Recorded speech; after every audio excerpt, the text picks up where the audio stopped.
Tepuk tangan sekali lagi buat Tuhan kita Yesus Kristus. Silahkan duduk Bapak Ibu Saudara yang kasih Tuhan. Shalom. Si Tuhan saudara. Salam jumpa kembali dalam kasih Tuhan Yesus Kristus. Salam dari jemaat dari Bekasi. Terima kasih buat hambanya Pak Paulus yang sudah memberi kesempatan untuk saya kembali menyampaikan kebenaran firman di tempat ini. Saya percaya kita semua terus ada dalam pemeliharaan Tuhan. Amin. Apa kabarnya Bapak Ibu? Luar biasa, sehat semua ya. Puji Tuhan. Saudara, hari-hari ini kita harus terus berjalan dalam terang Tuhan. Ya, karena waktu sudah semakin singkat. Oleh sebab itu kita jangan bersantai-santai. Ya, kita nggak boleh abai gitu dengan keadaan zaman ini yang semakin hari semakin sulit, semakin hari semakin berat. Ya, sekali lagi Bapak Ibu, saya masih bekerja, saya merasakan betul ya bahwa tahun-tahun ini bukan tahun-tahun yang mudah.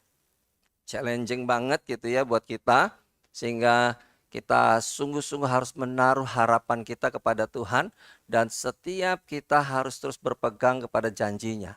Yang mau berpegang kepada janjinya katakan amin saudara, terus berharap kepada Tuhan supaya kita sungguh-sungguh ada dalam pemeliharaan Tuhan. Nah Bapak Ibu, saya beri tema firman Tuhan pagi ini. Dia tidak pernah gagal, tapi sebelumnya saya ingin sedikit berdialog dengan Bapak Ibu lewat video TikTok. Hari-hari ini ada banyak video TikTok yang viral Bapak Ibu, ya, khususnya dari kalangan artis, gitu, yang berpindah dari agama Kristen ke seberang, ya, sehingga itu menjadi tontonan tersendiri. Ya, banyak apologet dari seberang. Bahkan apologet dari kita sendiri pun, dari kalangan dalam, seringkali bertolak belakang gitu dengan kebenaran firman. Tetapi kita mau belajar Bapak Ibu untuk kita terus bersandar, berpegang kepada firman Tuhan. Saya ada satu video TikTok dari, mungkin Bapak Ibu kenal, namanya Donditan. Kenal ya pasti ya, itu cukup banyak gitu TikToknya. Jadi artinya podcast yang dia bangun itu memang untuk supaya membentengi, bahkan kalau saya lihat juga ada banyak hal-hal yang kita perlu tanggapi dan luruskan Bapak Ibu. Ya, kenapa saya menanggapi ini? Karena Donditan dulu pernah berjemaat di gereja kami. Tapi entah gimana, hilang dari peredaran, dan tiba-tiba saya dengar dia sudah mualaf. Tetapi oke, nggak masalah Bapak Ibu. Karena keselamatan itu tanggung jawab masing-masing, amin. Keselamatan itu bukan tanggung renteng, tetapi keselamatan itu pribadi lepas pribadi. Suami tidak bisa tanggung keselamatan istri, istri tidak bisa tanggung keselamatan suami. Apalagi jemaat.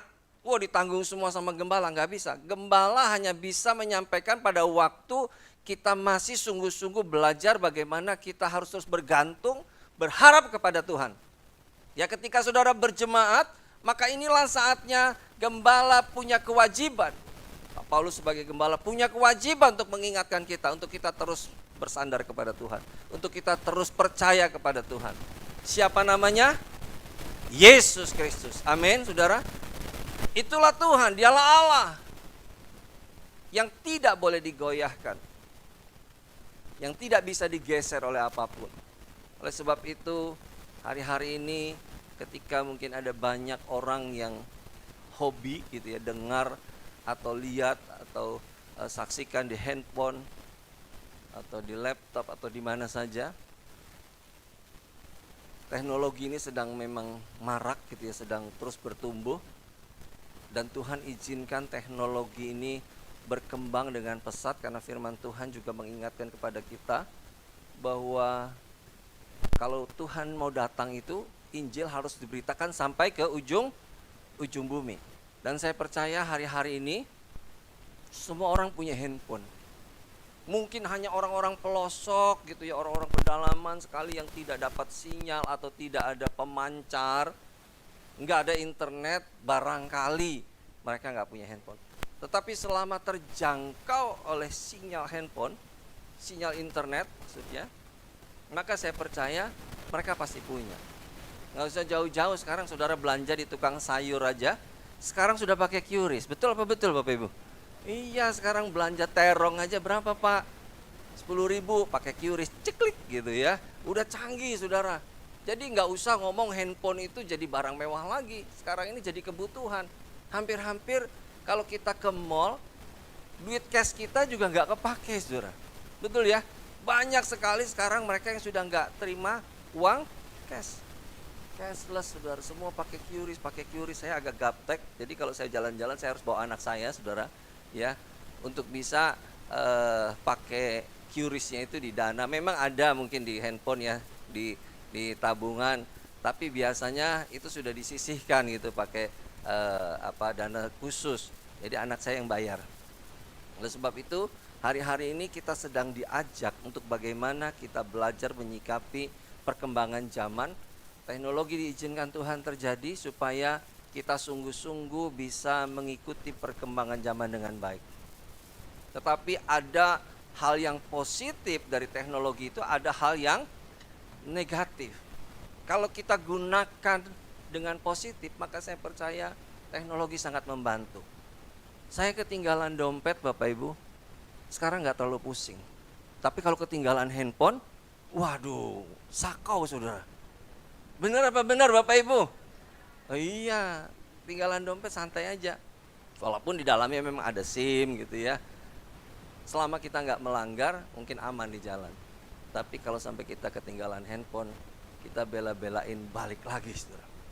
Karena disitulah kita banyak berkomunikasi, banyak hal-hal yang kita bisa lakukan. Oleh sebab itu Tuhan izinkan teknologi ini berkembang.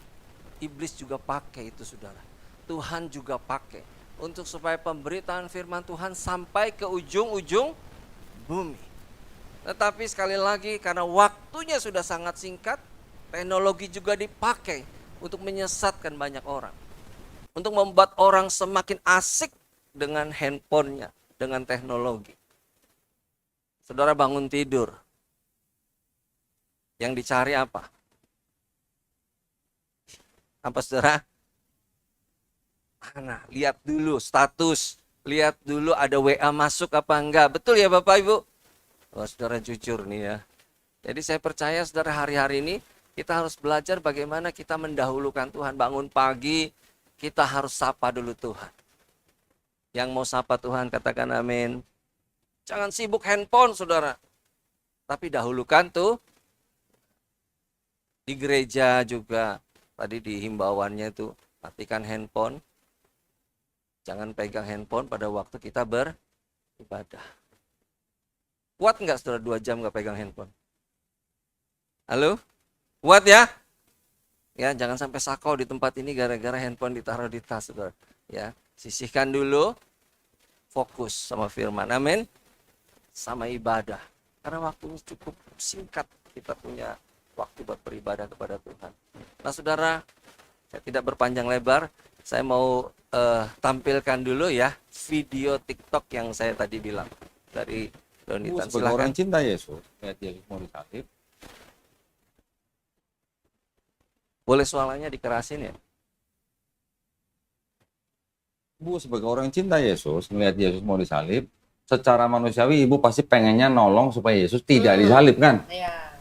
Tapi kalau tidak disalib, dosanya ibu nggak ditebus. Iya itu, Nah. untuk menebus dosa kita. Nah, sekarang kalau memang Yesus harus mati di atas kayu salib untuk nebus dosa Bu Yopi, yang nyalib Yesus siapa Bu? Tentara Romawi. Tentara Romawi disuruh sama Gubernur Pontius Pilatus. Ibu pernah dengar kan? Gubernur Pontius Pilatus menyuruh tentara Romawi nyalib Yesus karena dituntut sama imam-imam Yahudi. Tuh, imam Yahudi bisa mendapat Yesus karena dari siapa Bu? Yudas Iskariot. Ya kan? Yudas Iskariot bisa menyerahkan Yesus ke imam Yahudi karena apa Bu? Dibisiki sama iblis. Ada ayatnya Bu? Iya, ada. Sudah pernah baca? Sudah pernah baca Bu ayatnya? Ada di filmnya itu. Oh, dari filmnya. Ya, iblis membisiki Yudas untuk menyerahkan Yesus kepada imam Yahudi. Yohanes 13 ayat 2 nih Bu.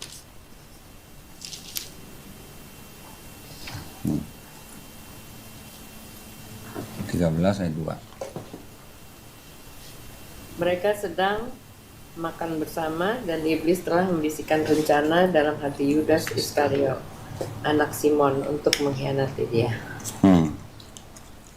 Iblis membisiki Yudas untuk menyerahkan Yesus ke imam-imam Yahudi kan, Bu? Berarti iblis, Yudas Iskariot, imam Yahudi, gubernur Pontius Pilatus, dan tentara Romawi yang menyebabkan Yesus disalib untuk menebus dosa Bu Yopi, lima-limanya ini buat ibu berjasa apa berdosa? Mereka yang mengkhianati Yesus ini berjasa atau berdosa? Ya, mereka masih berjasa kan? Buat ibu berjasa.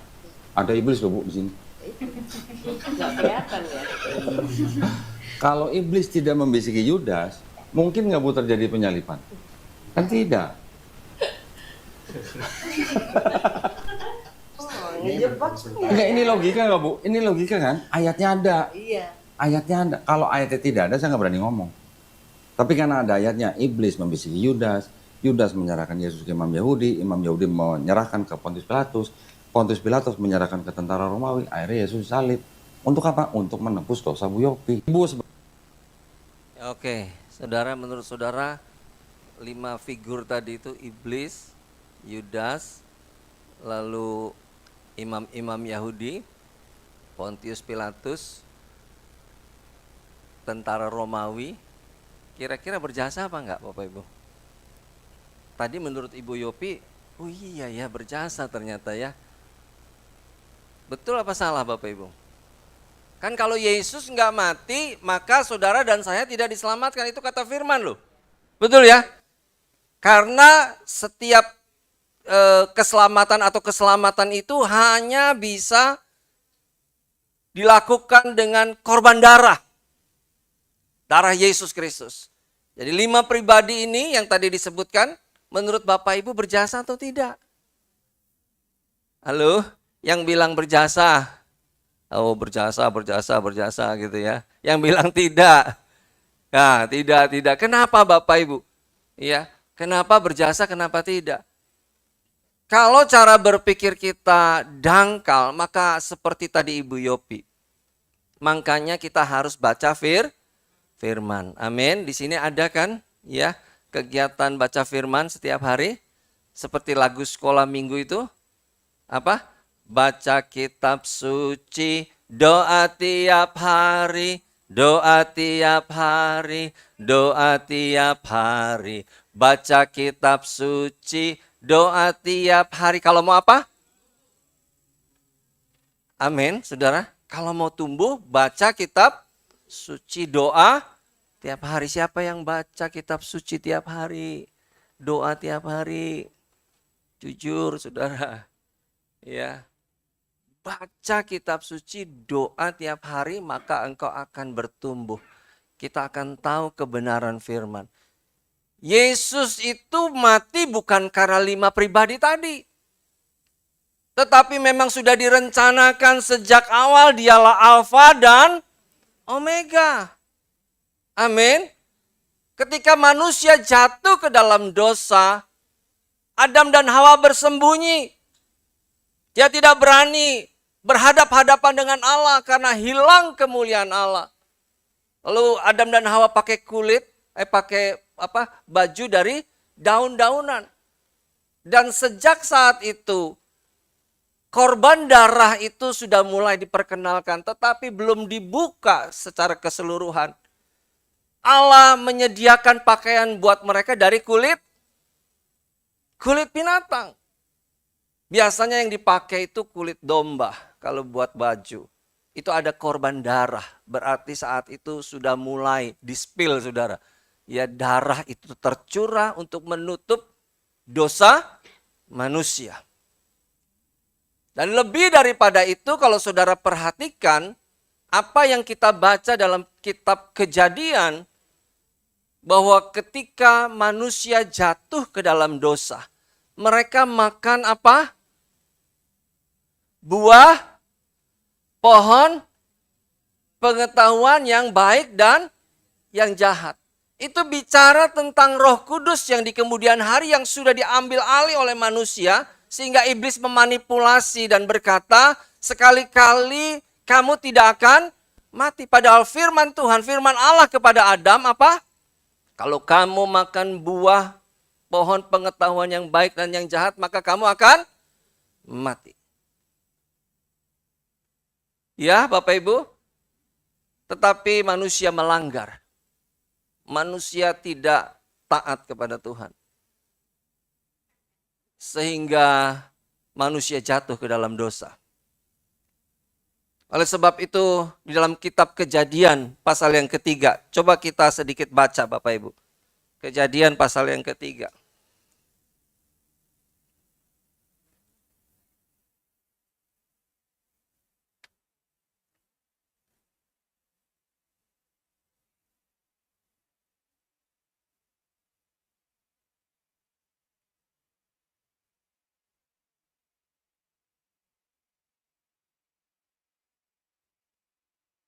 Ya, ayat 22.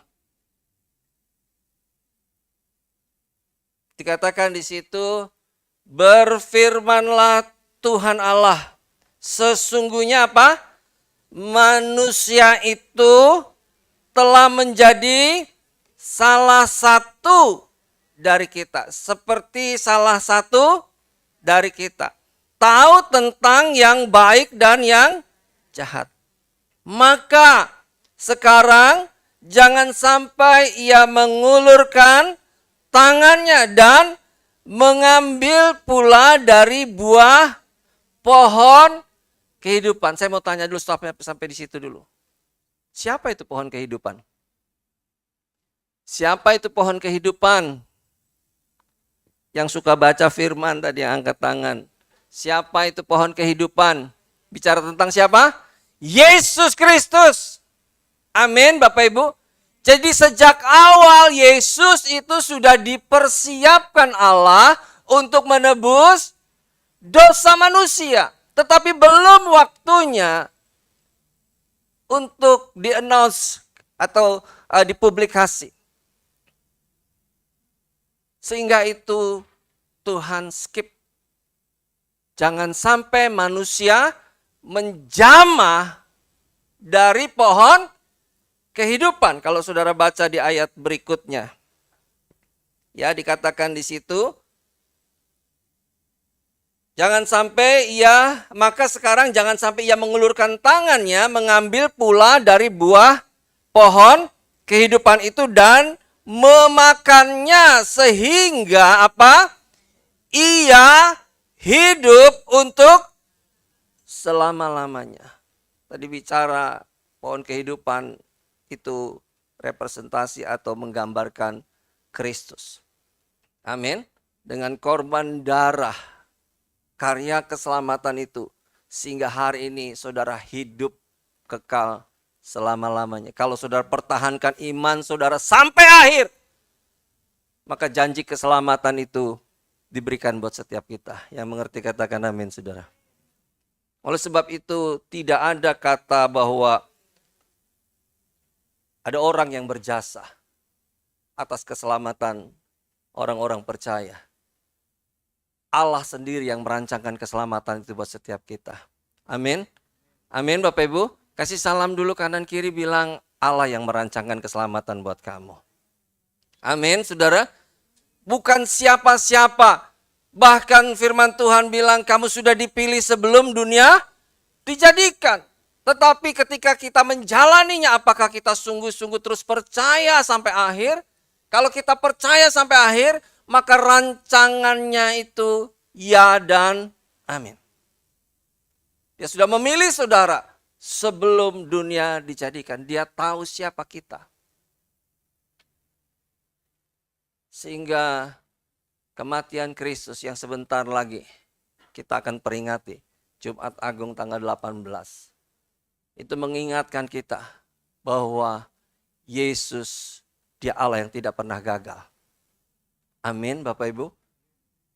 Oleh sebab itu kita harus terus belajar bagaimana kita mengimani bahwa Yesus itu satu-satunya penolong, penebus. Hari-hari ada banyak, ya tadi saya bilang, orang-orang yang coba menyelewengkan. lalu merendahkan kealahan Yesus. Bahkan dari dalam sendiri ada pengajaran-pengajaran yang berkata Yesus itu bukan Allah, Yesus itu Tuhan, yang Allah itu Bapa katanya. Nah, saudara bingung. Kalau kita nggak pernah baca firman Tuhan, kita dibuat dengan pengajaran-pengajaran kita dibuat bingung, saudara. Yesus itu Allah bukan? Yesus dia Allah sendiri yang menjelma menjadi manusia.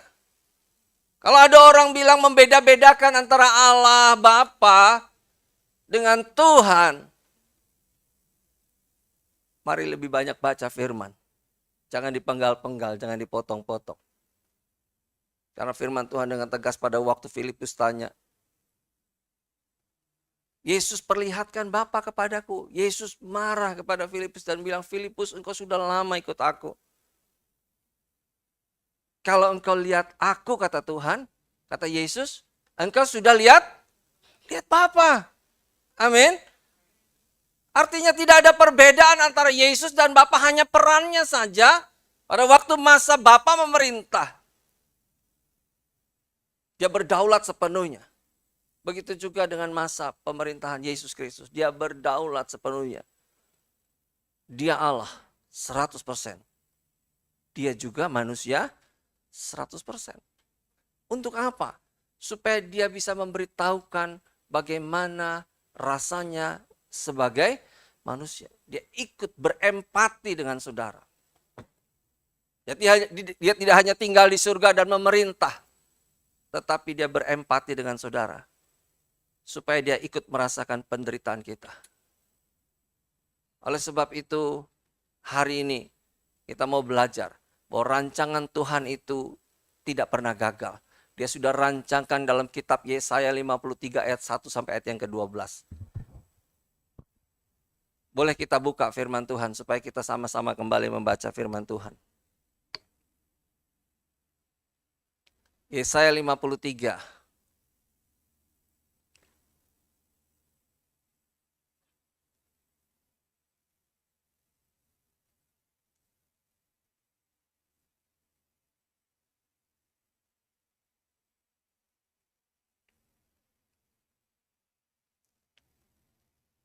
Saya baca ayat pertama, nanti saudara ayat kedua.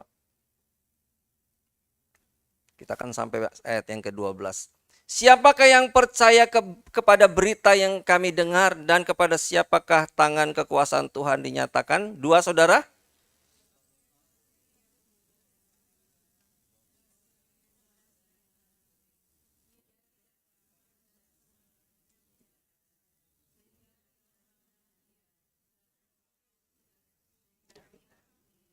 Ayat ini bicara tentang siapa?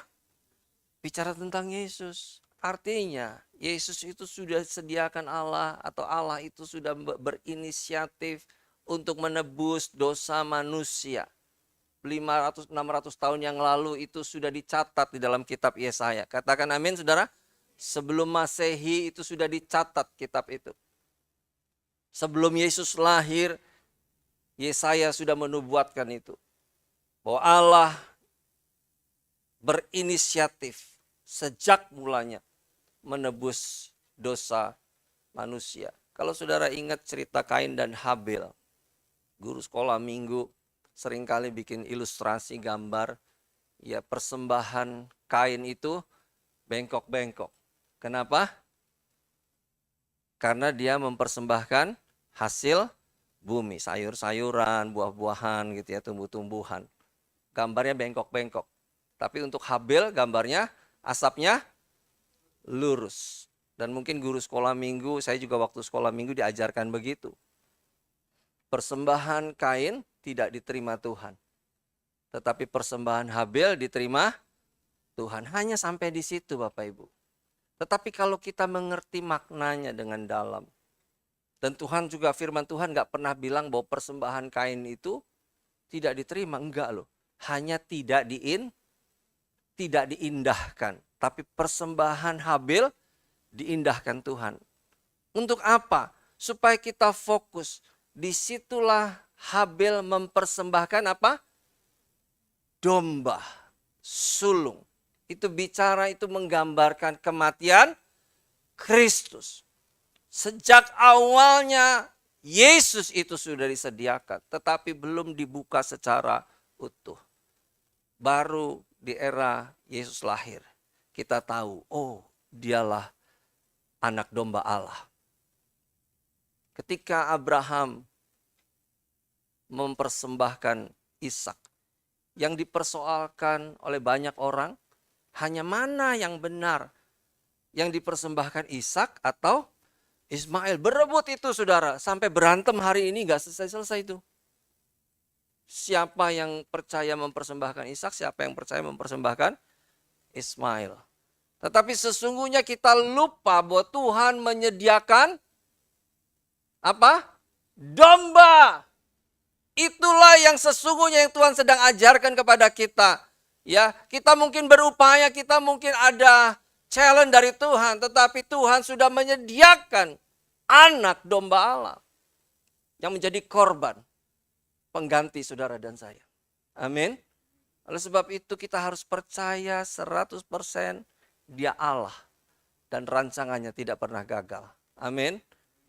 Oleh sebab itu kita terus sungguh-sungguh belajar untuk kita mengerti dan merenungkan firman Tuhan itu supaya kita lebih memahami kebenarannya. Ayat yang ketiga, ia dihina dan dihindari orang. Seorang yang penuh kesengsaraan dan yang biasa menderita kesakitan. Ia dihina sehingga orang menutup mukanya terhadap dia. Dan bagi kita pun dia tidak masuk hitungan. Ayat 4 saudara.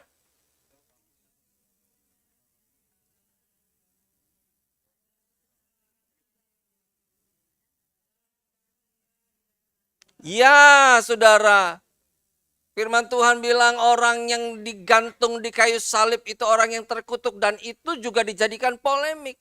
Tuhan kok digantung, Tuhan kok disalib.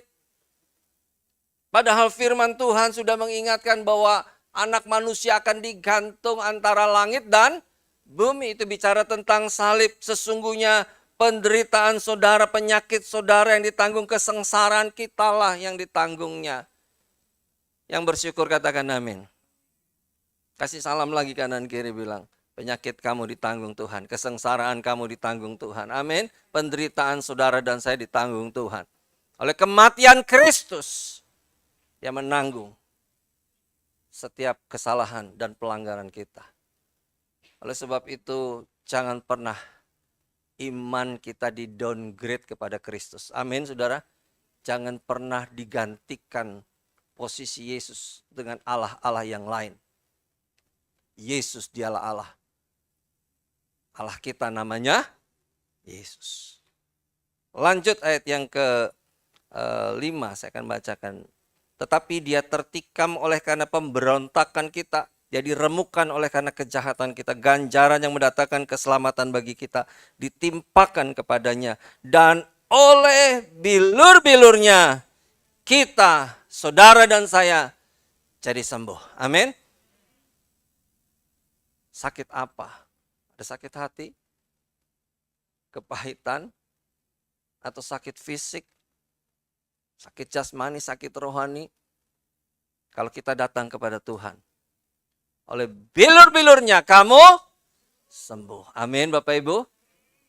Kita harus bergantung kepada Tuhan. Sebab hanya Dia yang sanggup memulihkan keadaan saudara dan saya. Ayat yang ke-6 lanjut. Saudara 2-3. Kita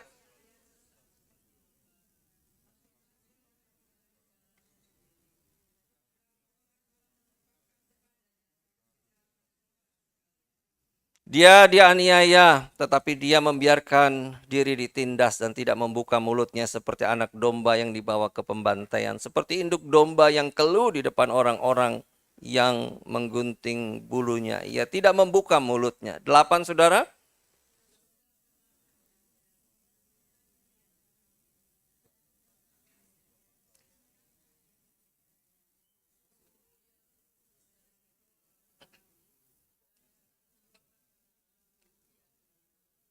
Orang menempatkan kuburnya di antara orang-orang fasik dan dalam matinya ia ada di antara penjahat-penjahat sekalipun ia tidak berbuat kekerasan dan tipu tidak ada dalam mulutnya. Ayat 10.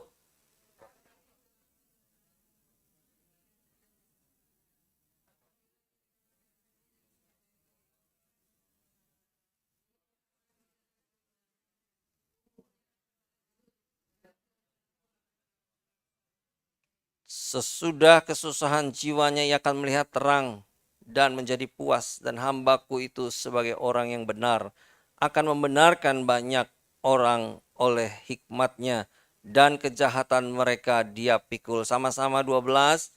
Sebab itu aku akan membagikan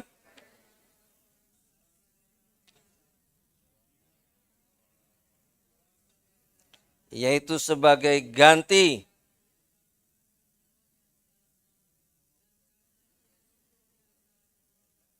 sekalipun ia menanggung dosa banyak orang dan berdoa untuk pemberontak-pemberontak. Katakan amin, saudara. Itulah kasih Tuhan, itulah Allah kita yang sungguh-sungguh mengasihi setiap kita, dan sudah jauh-jauh hari dia merancangkan keselamatan buat semua orang, tidak terkecuali hanya orang Kristen. Karena Allah datang ke dunia ini, dia tidak membawa agama, saudara. Ada banyak orang yang berdebat, Yesus itu agamanya apa?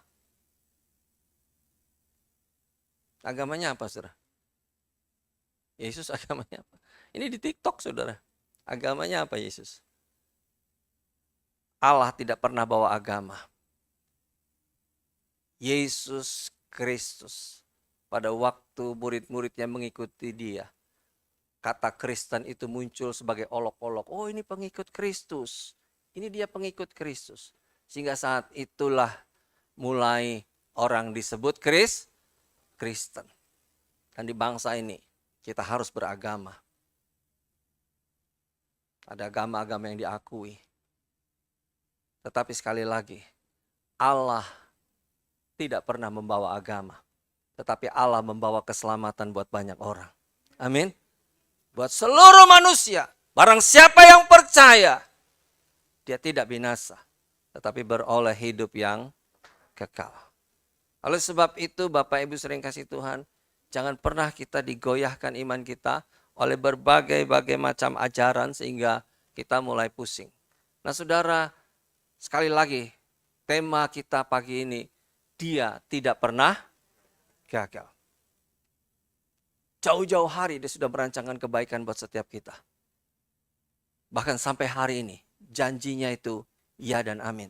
Tetapi ada banyak orang yang seringkali mengeluh, sehingga hari-hari ini menjadi viral, menjadi fenomena, ya seolah-olah mereka berpindah karena mereka tidak mendapatkan jawaban. Ada beberapa hal Bapak Ibu yang perlu kita perhatikan di dalam kekristenan kita. Apa yang membuat kita ini gagal dalam rancangan Tuhan. Bukan Tuhan yang gagal, tetapi yang seringkali menggagalkan itu siapa? Kita sendiri. Ada 3 hal yang saya mau sampaikan, bagikan kepada setiap kita. Ya, untuk kita supaya mengerti. Yang pertama Bapak Ibu. Apa? Pola pikir. Mindset kita. Bilang mindsetmu, bilang. Sebelahnya tinggal. Kasih tunjuk saudara, mindsetmu. Bilang. Ya mindset saya juga gitu saudara ya. Seringkali membuat rencana Tuhan itu apa? Gagal. Pikiran kita itu tidak bisa dibandingkan atau disejajarkan dengan pikiran Tuhan. Tetapi kita maunya sesuai dengan pikiran kita. Dengan keinginan-keinginan kita saudara. Nah ini pikiran kita ini harus dikuduskan. Katakan amin. Kalau kita masih terus berpikir dengan cara pikir kita, bukan dengan cara berpikir Allah, maka rancangan Tuhan bisa terjadi gagal dalam kehidupan kita. Tetapi kalau kita selaraskan, maka saya percaya apa yang Tuhan sudah rancangkan buat kita, itu pasti tergenapi. Yang kedua Bapak Ibu, apa yang membuat, saya ada satu ayat, tampilkan dulu boleh ayatnya. Nah kita coba uji ya saudara, dari 1 Korintus pasal 2 ayat yang ke-9 saya fokus, tapi mulai ayat ke-6 kita baca. Boleh buka? 1 Korintus pasal 2 ayat yang ke-6. Kita baca ini dulu ya. Kita baca ini dulu Bapak Ibu. Nanti siapkan. Kita baca yang tadi dulu. Kita baca yang ayat 9 dulu. Baca ayat 9 dulu. Oke ya. Kita sama-sama baca 2, 3. Tetapi apa yang tidak pernah dilihat oleh mata dan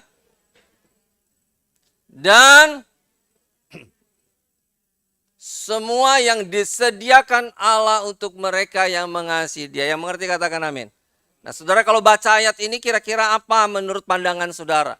Waktu saya sebelum mendalami, belum saya belajar firman Tuhan, belum belajar Alkitab, saya masih jadi jemaat dulu di Surabaya. Saya beribadah di gereja Betani di Bapak Pendeta Alex Tanusaputra. Ya, karena cici saya itu suaminya orang Ambon dan Pak Kris Da Costa namanya ya. Kris Da Costa itu mentornya Pak Alex Abraham Tanusaputra almarhum.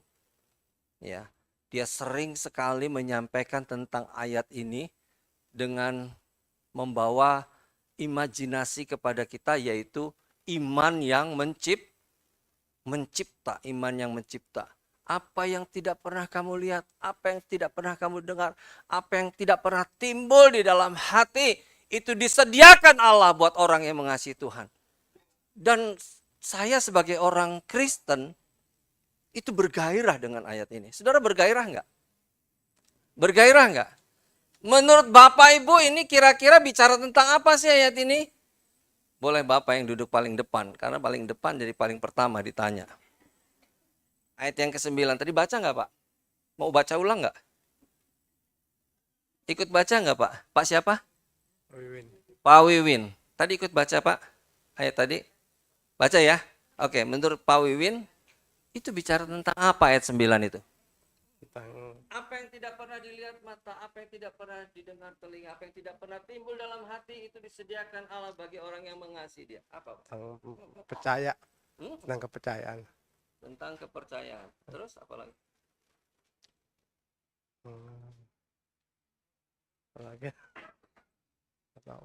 Iya. Ya, makanya baca ya Pak ya, baca firman ya. Pak Win ya. Mulai hari ini baca firman. Amin. Amin. Kokonya siapa namanya Koko?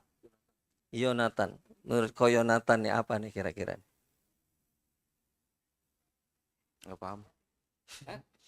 Semua ini disediakan Allah untuk mereka. Baca kitab suci, doa tiap hari, doa tiap hari, doa tiap hari. Baca kitab suci, doa tiap hari kalau mau. Amin Bapak Ibu. Supaya kita mengerti, supaya kita nangkap. Saya dulu bergairah dengan kata-kata ini, kenapa? Karena saya pakai pikiran saya sesuai dengan khotbahnya, bahwa apa yang tidak pernah dilihat oleh mata. Saya dulu nggak punya apa-apa Bapak Ibu. Saya pindah ke Bekasi, saya pindah ke Jakarta dari Surabaya, cuma bawa istri, anak, sama koper. Ya, setelah saya tinggal di Bekasi, saya pernah tinggal di Tanah Tinggi sini dengan kakak saya. Lalu saya pindah ke Bekasi. Saya ibadah di Horizon Hotel.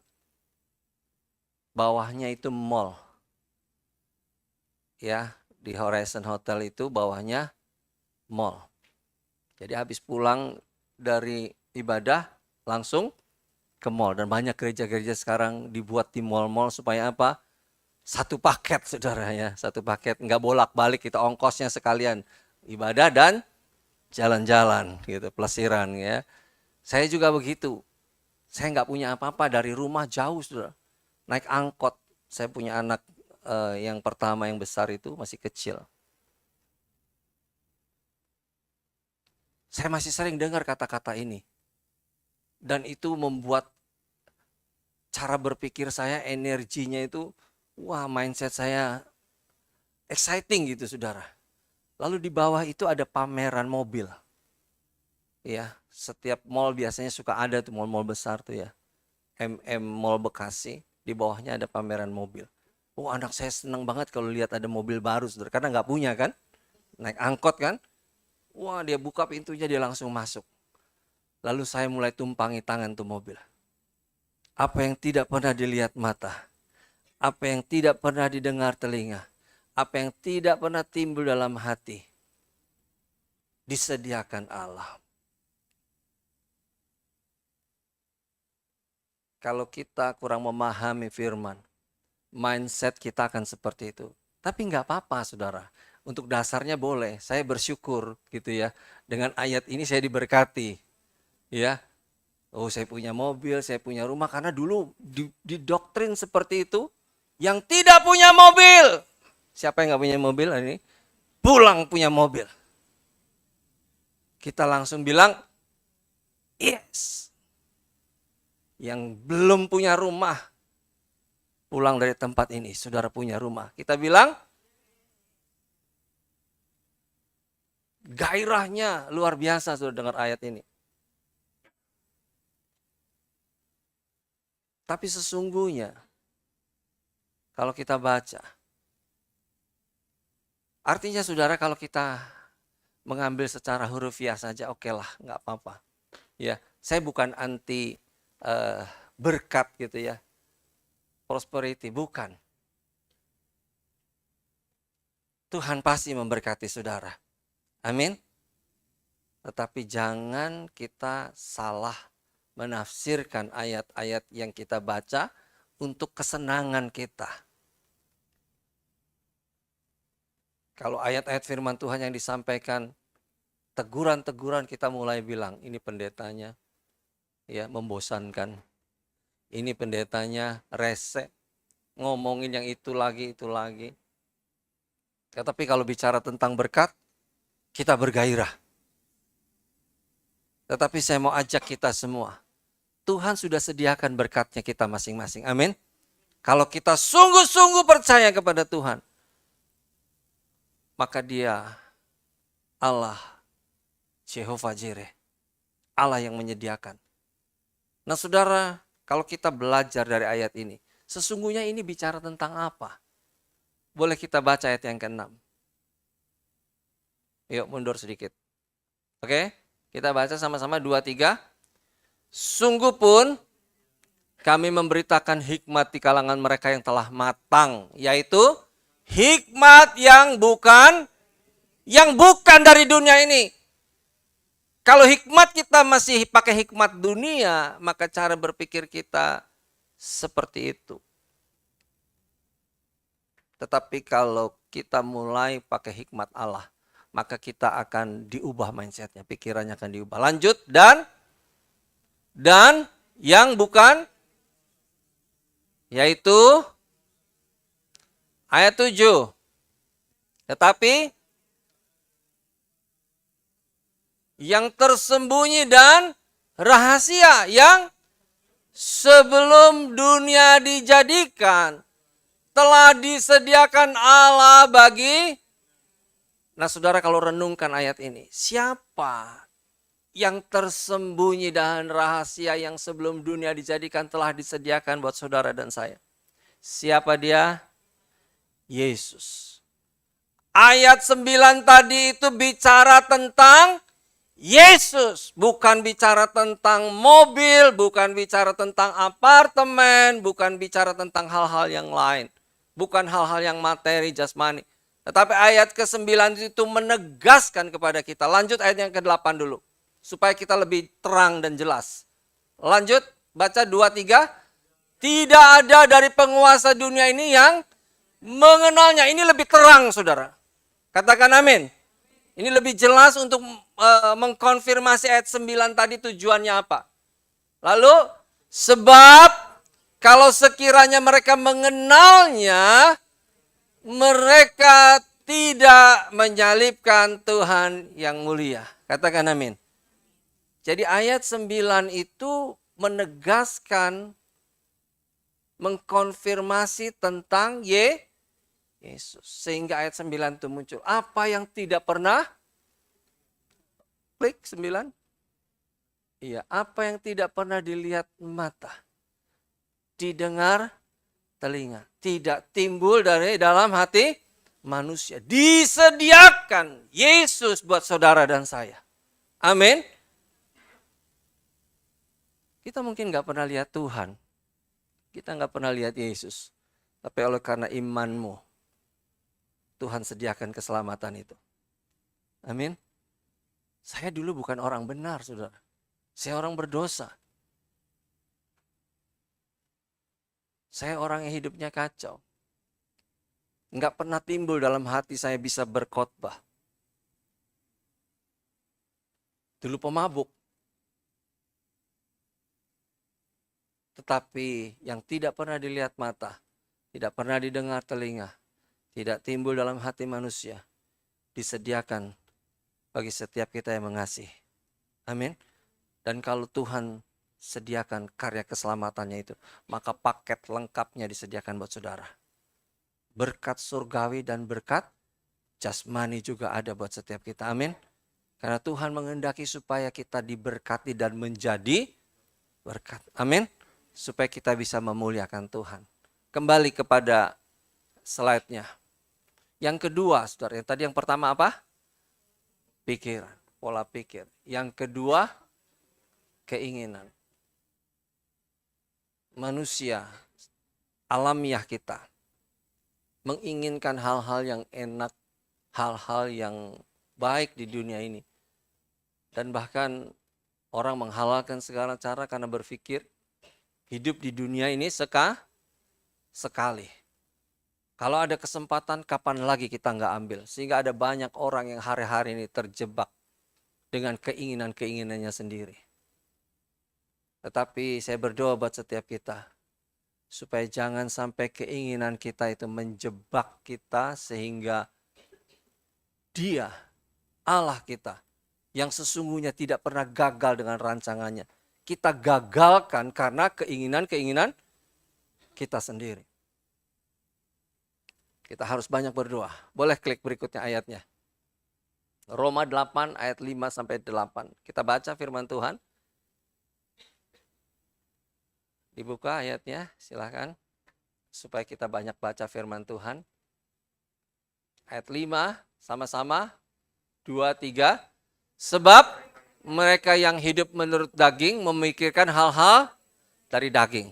Lalu mereka yang hidup, lanjut. Ya. Amin Bapak Ibu. Lanjut. Sebab keinginan daging itu adalah apa? Perseteruan. Bertolak belakang dengan keinginan Allah. Amin. Kalau saudara diberkati, Tuhan mau supaya kita jadi berkat. Tapi ada banyak orang ketika diberkati, hari Minggu nggak ada di gereja. Ada di mana?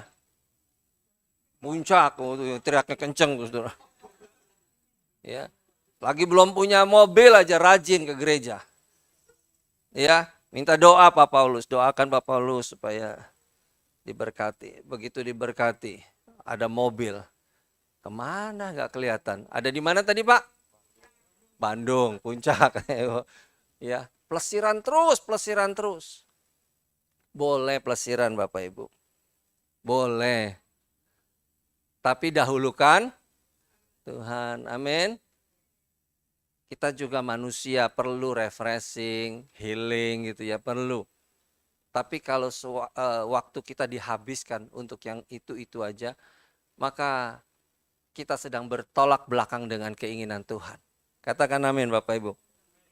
Lanjut ayat yang ke-8.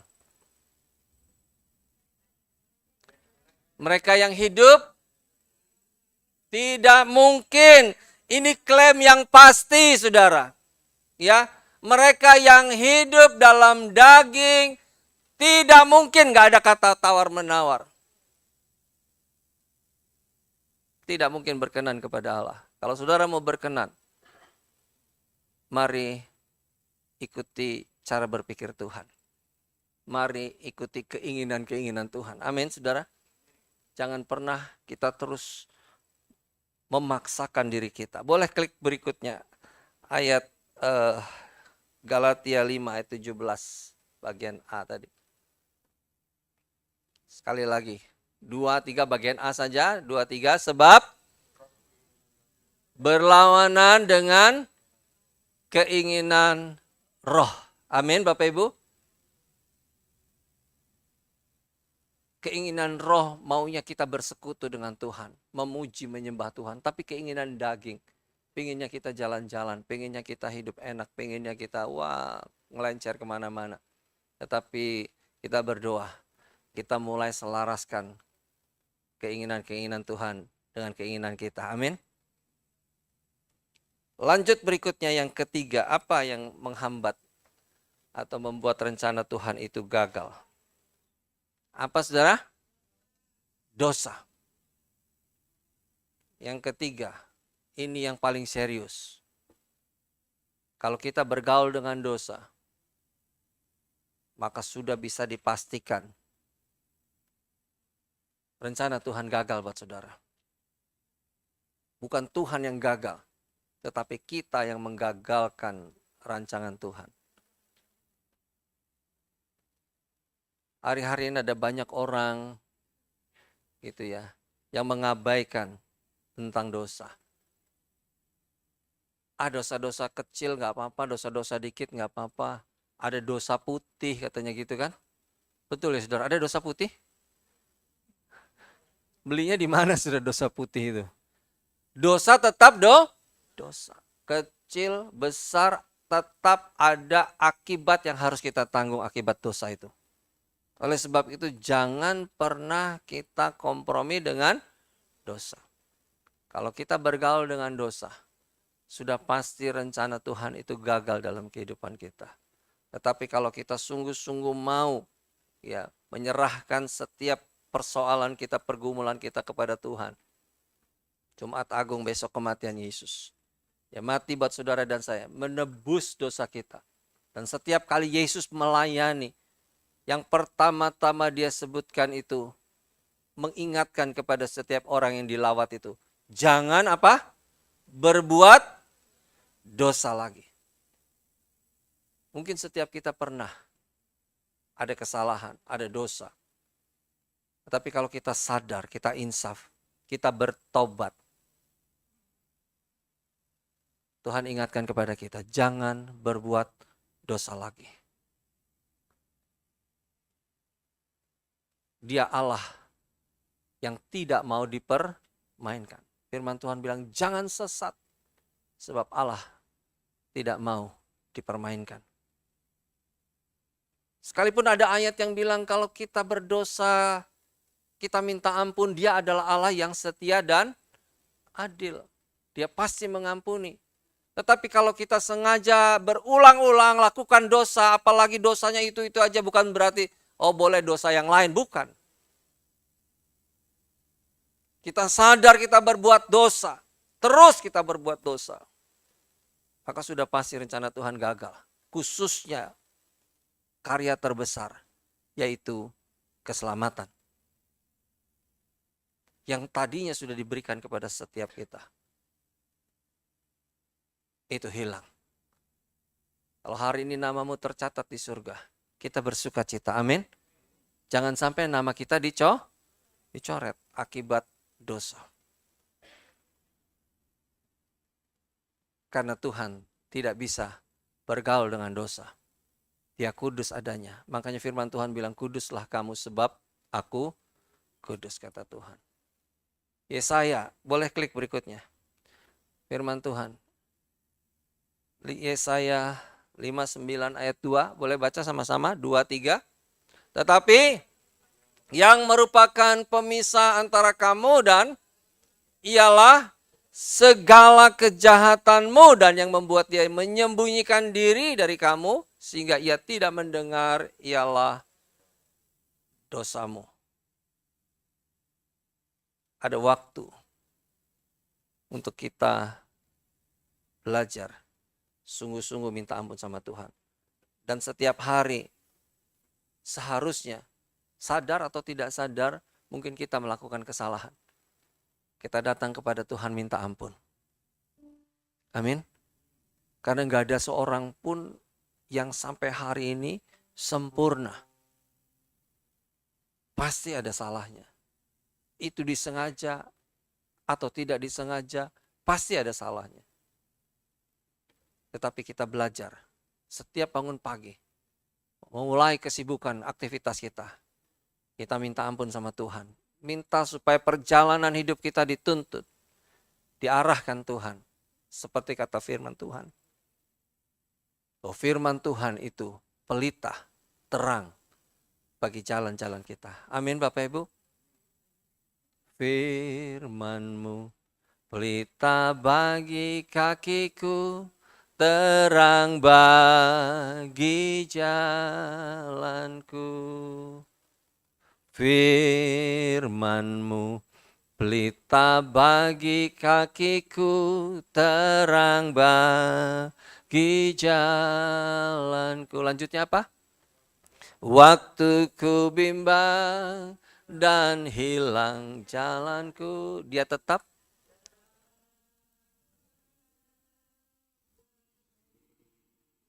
amin, saudara. Amin, saudara. Kalau kita belajar mendahulukan Tuhan, firman itu ada dalam hidup kita, maka Dia tetap ada di dekat saudara.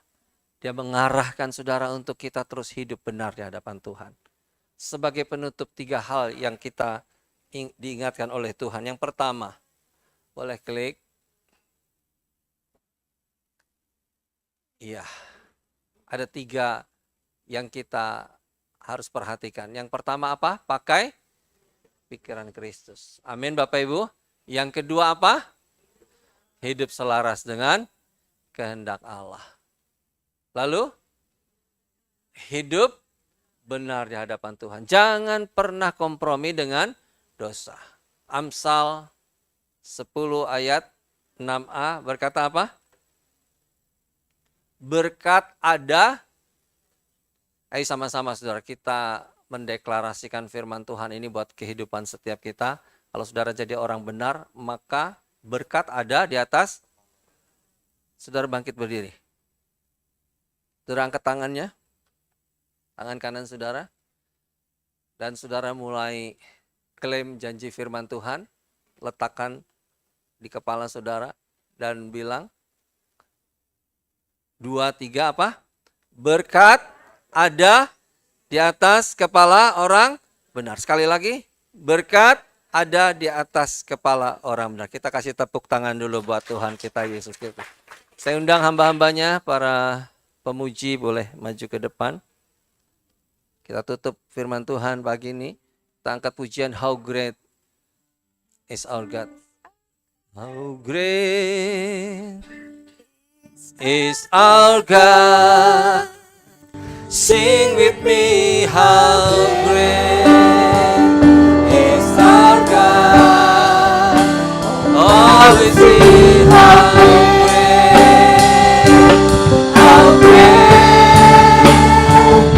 is our God. Sungguh katakan, how great is God. How great is our God.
with me, how great is our God.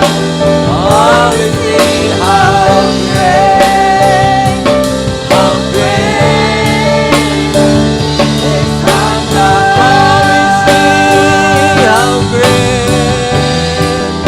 All with me, how great, how great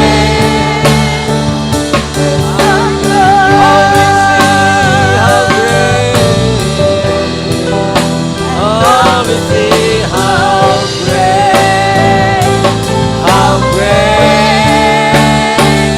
is our God. Kita kasih tepuk tangan buat Tuhan. Haleluya. Haleluya. Mari angkat tangan saudara di hadapan Tuhan. Kami imani Tuhan firman-Mu hari ini. Oh sungguh Engkau Allah yang tidak pernah gagal dalam setiap kami. Rancangan-Mu sempurna buat setiap kami Tuhan. Khususnya karya keselamatan yang sudah Engkau rancangkan buat setiap kami. Sehingga kami sungguh-sungguh boleh mengalami keselamatan yang Tuhan sudah sediakan bagi kami. Oleh sebab itu Tuhan materaikan firman-Mu dalam kehidupan kami, supaya kami sungguh-sungguh mengubah mindset kami, mengubah keinginan-keinginan kami selaras dengan kehendak Tuhan. Dan kami tidak lagi kompromi dengan dosa, sebab dosa penghalang kebaikan anugerah berkat Tuhan buat kami. Tuntun kami Tuhan, supaya kami hidup benar di hadapan Tuhan. Dan kami imani berkat ada di atas kepala orang benar. Di dalam nama Tuhan Yesus Kristus. Yang diberkati sama-sama katakan amin. Sekali lagi beri tepuk tangan. Tuhan memberkati. Silahkan duduk.